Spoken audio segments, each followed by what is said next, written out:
Before we move to a manifesto, you're not off, are you? No. Oh right. Oh, good.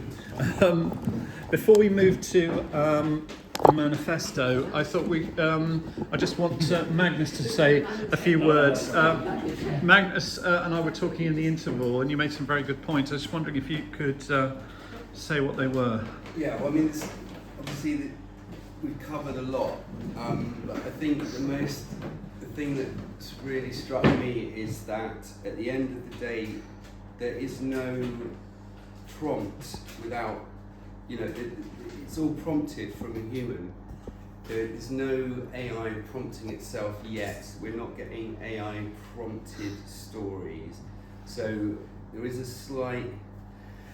So even with the junk you get on YouTube, now that phenomena was AI generated. So what it was it's go and see what videos perform well on YouTube, then get an AI to look at the content of those videos and create a load of briefs for animators to create shit animations. And that's how you got Spider-Man robbing a bank with Peppa Pig. So the prompt was a producer's prompt, which was make me content that will make money where I don't have to think and I don't have to pay writers and I can just make some shit animations and make some money. If we get producers writing prompts, it looks like we're going to get low quality crap. If we get creators prompting these systems with good ideas, with people who understand visual art, animation, then you're going to get, you can get some really great stuff, and it does democratize filmmaking in that it gives people access to tools that maybe would have cost millions, will cost thousands, or hours, or just time. If someone's got enough time and the right tools, they can. But at the end of the day, it's still the spark of creativity comes from a human. I don't think that's ever going to come from a machine, or if it is, it's a long way off. So I think there's a lot of different things going on here, but really what the real threat is corporations and capitalism driving this stuff, and it's something that Leo's gone now, but he said. That it's an opportunity for creatives to start moulding this stuff and creating interesting things, and then you get people who maybe don't have access to the industry being able to make really great work and make a living out of it. So it's not all gloom and doom. So yeah, that's the point I wanted to make. Really, is at the end of the day, the prompt, the creative idea. That's not being replaced. Okay. But there is a danger of producers just making a load of homogenized crap, but then people probably won't watch it. Like they didn't watch the Peppa Pig and Spider-Man videos. They didn't get many views. It's not actually. So yeah. Well, that's quite heartening in that case. Okay. I just want to bear with me while I put this down. Okay. Okay, bear with me.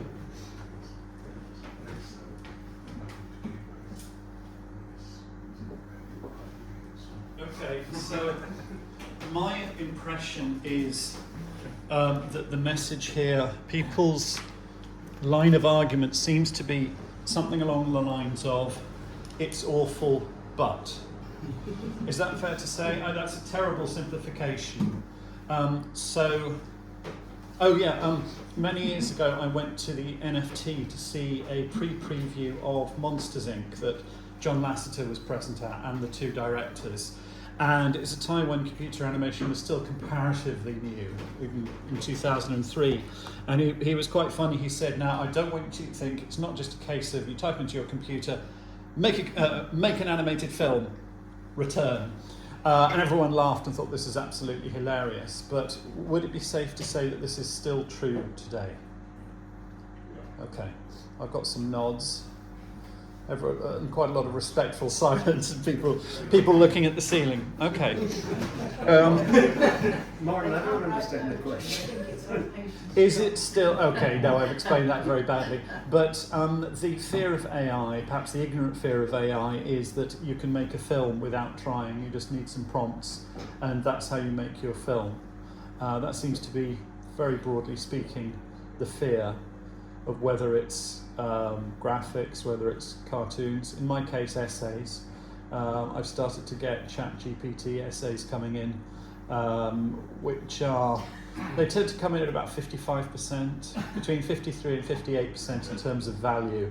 You can normally detect them, but this is quite an issue where I work.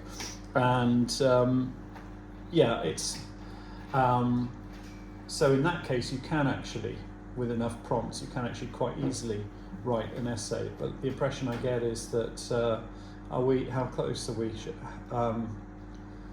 Anyway, what I wanted to do is now try to, having lost the thread there, what I'd like to do is to... Sorry, Mark, can I just disagree with what you said? Yeah, Can you please. just double down on, was it Magnus?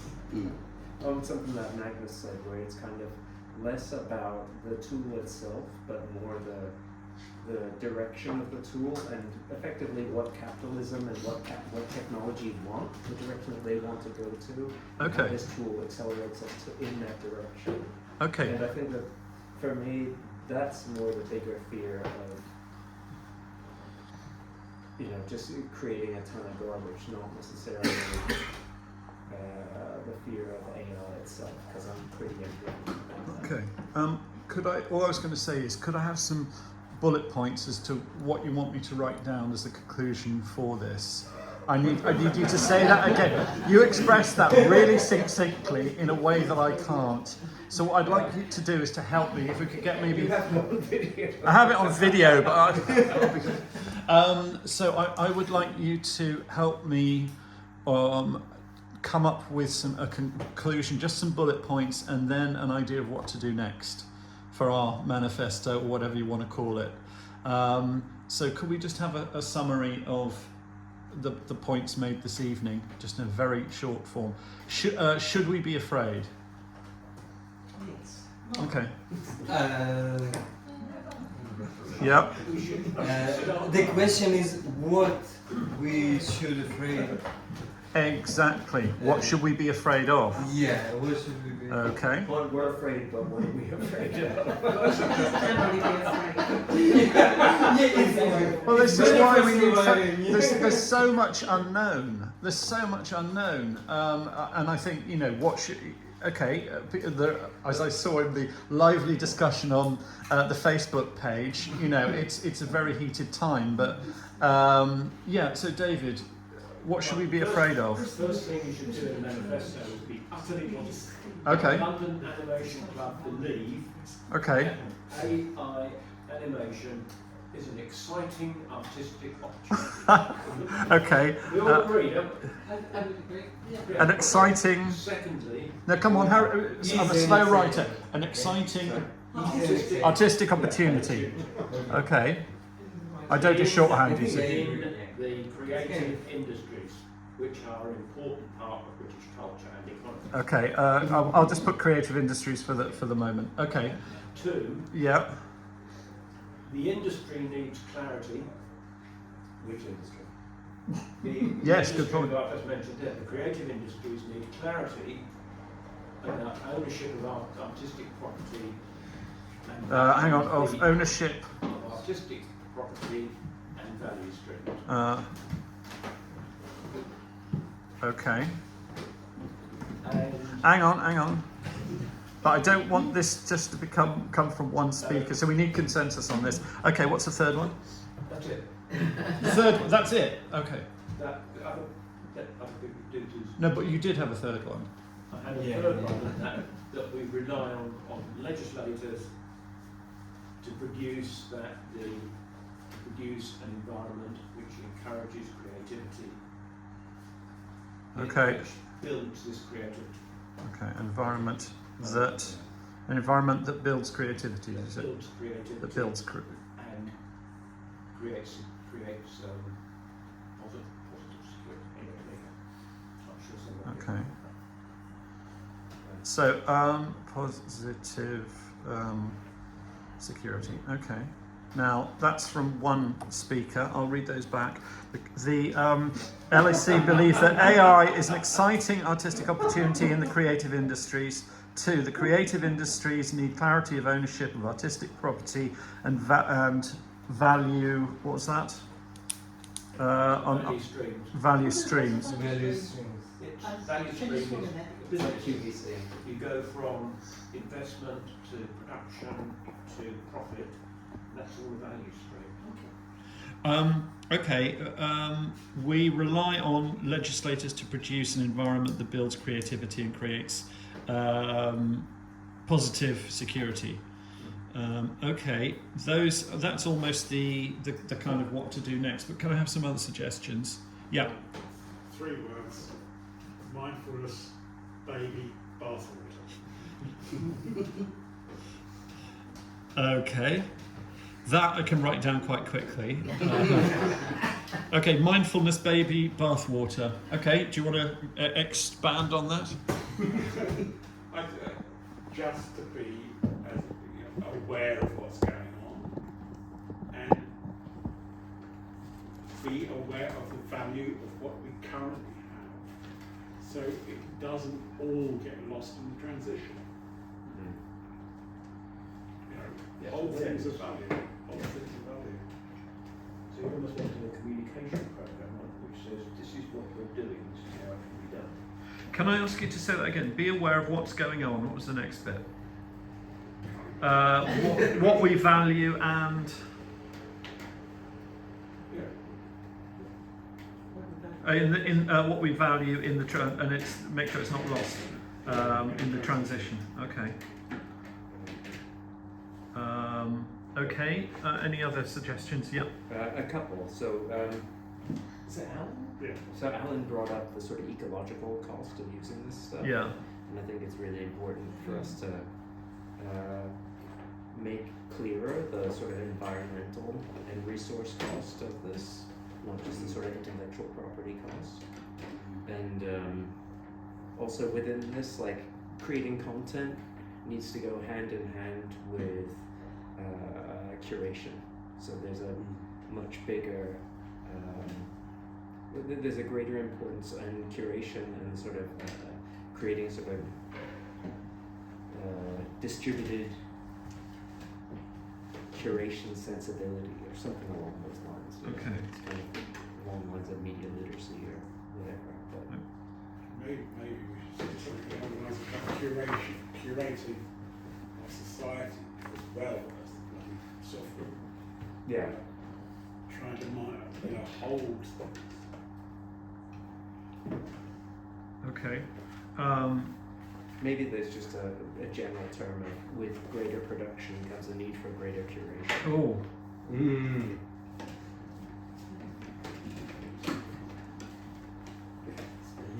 Yeah. Like more Spider-Man than Elsa. Okay. So. Okay, I'm going to read those again. Sorry, this is the way I think I have to keep repeating stuff and refining it as I go along, so I'm sorry if I'm being repetitive. Please, anyone fire anything in at any point? Yeah. I wanted to add, based on Magnus' point about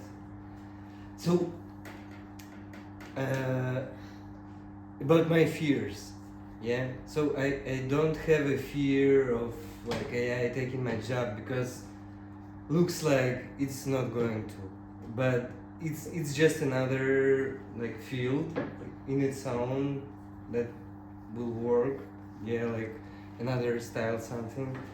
But what I noticed is because it's ruled by really big capital and all these guys, I felt, okay, why? So if I type something like a prompt, why my system should fulfill this prompt straight away? Yeah, because for example, ChatGPT, I think they have a valve regulating how smart it is and how much time you will spend, time and money you will spend there to get the proper answer, the proper result. And this is like all in their hands right now. No one regulates that, and I'm not sure if like are they the actual these neural networks, are they that stupid as I see, or it's regulated by them to gain more money, because each parameter out of these billions of parameters will affect that, and they can calculate that in real time and adjust their business model. Can you say it in one sentence? Yeah. Can you say it in one sentence? Feed into ChatGPT. Yeah. It's a manifesto. More transparency, is that what you mean? Kind of. Yeah. It's a transparency problem. Okay, on whose part? Because we don't know how it works. Yeah. Okay. And they say like, okay, neural networks is a black box. It reduces everything to a sort of commodification. You know, so they're like, yeah, it's like, what's the input, what's the output, how much do we invest in it in terms of compute, electricity, and yeah, it's just a huge amount of power. It's a huge amount of power. So can you give me one sentence? Someone said more transparency. Of whom? Of the systems and the business models behind them. Oh, okay, it's systems. Like algorithms, they're not gonna be transparent. You're really saying we want to understand more about it. I suspect the industry doesn't yet know, which is why we don't. Okay, so I mean, I don't think Sam Altman just understands what the technology that he controls. I really don't. From watching him in interviews, I think he's bluffing. He just knows he's got a lot of power. He doesn't really understand what's going on at the nuts and bolts, and the engineers and the engineers and the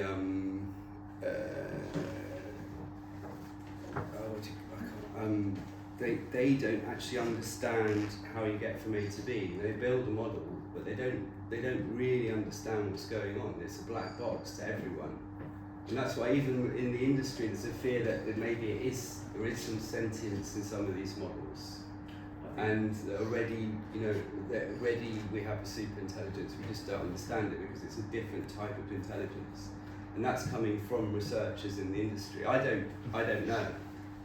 But it's just that no one has the full picture.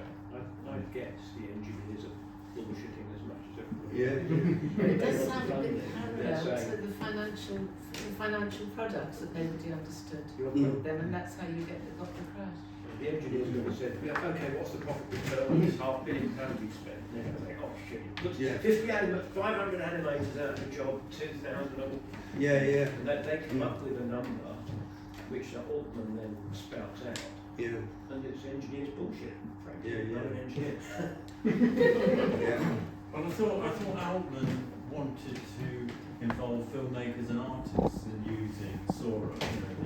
Well, yeah, he's let them have a play with it, but yeah, I mean, I think that's PR more than anything else. I think someone mentioned it earlier when the woman running OpenAI was asked what was the training data for Sora. She wouldn't say. She pretended she didn't know, and it's absolute bollocks. Of course, she knew it was everything, and they without license, without.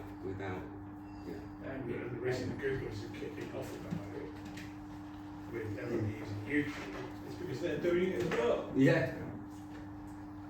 The great thing is nobody's going to nick my iPad. Can I add that yes. within this, as creators, animators, artists, whatever you want to call us, we have responsibilities within this as well as rights. And AI, as we all have seen, is like prone to amplifying really harmful depictions, stereotypes, opinions, etc. And if we use these tools, it's important for us to make sure that the work that we're creating does not give any space to that sort of those kind of like harmful things. Like we can't be amplifying harmful opinions, harmful voices that marginalize people. That's really interesting. Take seriously our responsibilities in respect to cultural content. Yeah. And ultimately, like, you know, if we're putting something out, then it's like, well, you know, I have to take responsibility. Sure. So what we seem to be saying is, whilst the industry takes responsibility, we must also, as artists, need to take responsibility ourselves. Yeah. Which is a very good point. Okay, can I move this? What I'll do is, I mean, how about this? I try to work these points out concisely, and I may make errors. Shall I publish this as a work in progress on Facebook, and then you can alter it, edit it, something like that, send suggestions? How would it? What's the best way of doing it? I kind of think from the discussion that happened when you last mentioned AI. Yeah, probably not a good idea. People that wanted to come here tonight and speak, maybe get first bags at looking at what you're going to publish. Yeah, so well, that's If it. you just throw it to the Yeah. crowd, I just think it'll just Absolutely. another Yeah. kind of So how best could I take an email list and I'll circulate it? Can you PM it? PM is connected directly to your Facebook page, or there's members of the Facebook page who don't want to get it. Yes, but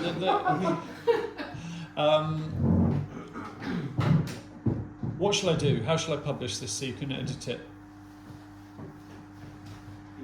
Email. I think it should be okay to post it on Facebook. People should be respectful. I'm not sure. No, but I want you guys to edit it as well, Yeah, as the I think contributors. the contributors should be able to edit it before you post it on Facebook. Oh yeah, absolutely. Because So shall I otherwise do you're a? throwing it Sure, wide it's a open, good and other people haven't come in tonight. Yeah, but how do I make We're sure that just only you? gonna go, don't you talk get about it. AI. Well, you just add whoever you want. Yeah, but I need the contact details of each You've person. got my Gmail. I have, but I need everybody else's contact details if I'm going to do that. So You can though with Facebook, but no, you're public, can't you do posts that are members only? yeah, but there are 5,400 members. That's the thing. Oh, right. So yeah, I don't know if that quite makes London Animation Club an influencer. Clarify what's being said. The people here have spent a lot of time contributing, and I think they deserve a kind of a little kind of okay. That's what I'm going with. Yeah, I want this to be a joint document. I don't Yeah. want it to be my bad interpretation of And what then other you can people go have said. wider, but I Yeah. think at the moment, if it's just Well, could a I? series of notes, then it'll just be too wide. I think. Yeah. So how about I take a list of email addresses and just circulate what I've got? Is that all right? Google document. Martin, you A could Google document. Yeah. So, you know, Okay, but I need everyone's contact details for that. you could create just a Google form, which is effectively a one-way Yeah. thing. So like people can contribute, and then everyone can add, but nobody can subtract. Okay. And then So, that but how way, do I then know? sort of- How do I make sure that you are the guys who are editing it and not lots of other people? How am I circulating it to you? Well, let's do it in a multi-stage process, perhaps. So it's like lots of ideas, crowdsource ideas. Yeah. Get lots of people from the Facebook group who couldn't be here tonight to contribute through a Google form or whatever forms. Okay. And then later on, we can sort of use that to start a discussion and give it shape. Okay. All right. Well, that's the way forward. Okay. Before we finish this part of the evening, what are we going to do next? I'd just like a sentence or something like that. What are we going to do next? What's the next course of action? If we have a manifesto, what's the next step? Or is the manifesto itself the next step? Everybody writes to their MP. Okay. What do they write to their MP? The manifesto plus their own comments. Ah. Okay. That sounds good. And what we hope to do then is find an MP who will champion it. And to that extent, I should be maybe advanced be because you're not fine. And maybe the authorship employee, Okay. and perhaps the head of school would write to the farmers to say we're looking for a champion to Well, ask the right questions in Parliament. Farnham is good, of course, because it has an animation course and a university in it. Okay, so that's what I'm going to do then. I'm going to make a Google form. But how am I going to circulate it to you? How are you going to get to it and not email addresses? Or you can just put it on the Facebook group and then Yeah, but then You 540. can message if I- people on Facebook individually, can't you? yeah, but not everyone here is on Facebook, Oh, okay. as I know. So, look, if I don't have your contact detail, why don't we keep? It's so funny at Farnham. Sorry, I'll finish with this. Write it down on paper. Exactly. This is what we have to do for the register. Everyone's been.